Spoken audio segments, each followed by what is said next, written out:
In our first demonstration, we'll georeference an image in ArcGIS Pro. Now, georeferencing an image is something that every GIS professional needs to learn because we'll often get an image that's not located in geographic space, and we need to georeference it before we can use it or extract information from it. In step one, we'll set up the demonstration. First, you should have already downloaded the ACCGIS Intermediate Demo Data.zip from your course website to your course folder on your computer. Next, in Windows Explorer, you'll extract the asterisk.zip to your course folder, and then you'll rename the extracted folder as demo_data and delete the original WinZip file. Assuming you've already used a web browser to download the intermediate demo data folder to your course folder, we'll start in Windows File Explorer. Go ahead and browse on your computer to your course folder.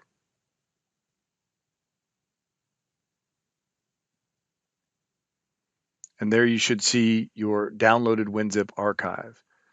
Now, if you click on it, you can see inside the WinZip archive, including the ACC GIS Intermediate Demo Data File Geodatabase, some tabular data, model data, and LiDAR data that we'll be utilizing throughout the semester in our demonstrations. Now go ahead and go back to the WinZip archive, right-click on it, and click Extract All, and you'll extract it in place. Now that it's extracted, in the course folder, you'll find the new ACCGIS Intermediate Demo Data folder, as well as the original WinZip archive. And if I drill down into the demo data folder, I'll find all the data required to support our demos this semester. Now I want to go ahead and rename this folder as simply demo_data. And then I want to delete the original WinZip archive so I don't get confused. So I'm going to right click and select delete. All right, now I'm set up for demos this semester. In step two, you'll prepare the map for georeferencing. First, you'll open a new ArcGIS Pro map document named demo_1-1 in the demo folder. Then in the catalog pane in ArcGIS Pro, we'll right-click databases to add a database, and we'll add our ACCGIS Intermediate Demo Data File Geodatabase that we just downloaded from the course website. Last, we'll prepare for georeferencing by setting the coordinate system for the map view, adding the 1940 historic image of Travis County, and zooming into Travis County, Texas. Back in Windows Desktop, I'm going to go ahead and reposition the Windows File Explorer window down and to the right and open up ArcGIS Pro. This will open up ArcGIS Pro. At the same time, we can watch how the ArcGIS Pro project file is created in Windows File Explorer. So in the ArcGIS Pro splash screen under New Project, I'm going to click on Map to create a new blank map project. And then in the New Project window from the bottom to the top, I'm first going to make sure that Create a Folder for this local project is checked or enabled. Under Location, click on the Browse button. In the New Project Location window, I'm going to go to the Course folder and then select the Demos folder. Click OK so that the project folder is created in the Demos folder. And then I'm going to rename the project as demo_1-1. Go ahead and click OK. And then we can watch in Windows File Explorer that it creates a new project folder called demo_1-1. And inside that folder, it creates our project files, including the .gdb, which is the project file geodatabase, the .atpx, which is the Arc toolbox, and then the .aprx, which is the ArcGIS Pro project document. Go ahead and close Windows File Explorer and maximize ArcGIS Pro. Now we're ready to begin. So if you look in ArcGIS Pro, you can see at the top center there is the name of our project, demo_1-1. You can see our various ribbons, views, and panes as well that we use to navigate the interface in ArcGIS Pro. We're going to use the catalog pane. If it's not currently open, you want to go ahead and click on the View tab or activate the View ribbon, and then click on the catalog pane to open the catalog view. In the catalog pane, in the project panel, you can see these different sections, including the map section, where we have the map view listed. the toolboxes section where we have our demo_1-1 ARC toolbox that we created when we created the project, as well as our demo_1-1 file geodatabase, which is empty at this point. If I click on that little pointer, you can see it's empty. So we need to add data to perform our demonstration. We can do that by right-clicking on the databases section and selecting Add Database from the context-sensitive ribbon. This opens the Select Existing Geodatabases window, and I'm going to drill down to my course folder and then select within the demo data folder my demo data file geodatabase and click OK. And that adds it to my project. And if I expand it, you can see all of the demonstration data that we're going to be using all semester to perform our demos.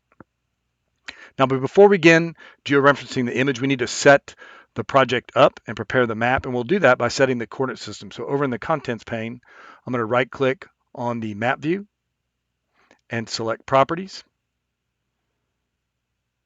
And in the map properties window, if I switch from the general section to coordinate systems, you'll see the current coordinate system of the map view. In this case, it's WGS 1984 Web Mercator Auxiliary Sphere, also known as the Google or Internet Coordinate System.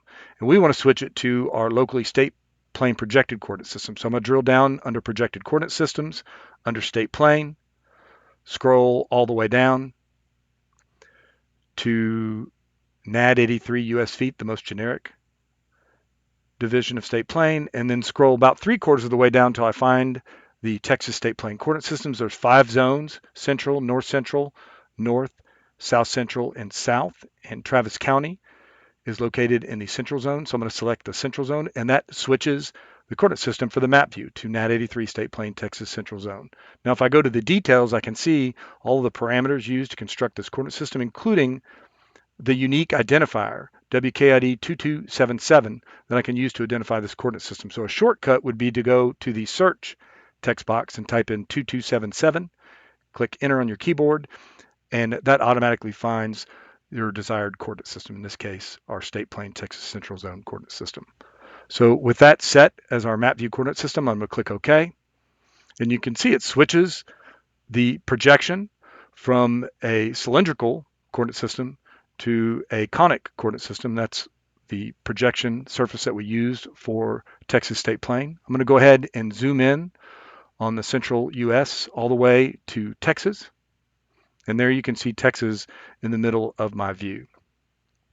Now we're ready to add some data to our map. So I'm going to go over to the catalog pane, and in the expanded demo data file geodatabase, I'm going to right click on the map _1940 Texas raster dataset and click add to current map. Notice it has an unknown coordinate system. It's not georeferenced yet. And over in the contents pane, if I right click the map 1940 Travis raster layer and select zoom to layer, it zooms in to our image, which I can see there's the title for Travis County, Texas, the legend, and our map data, including the Travis County boundary. You can see the center of Austin right there when it was really small, as well as some geographic features like Lake Travis and the Colorado River. All right, if I zoom out,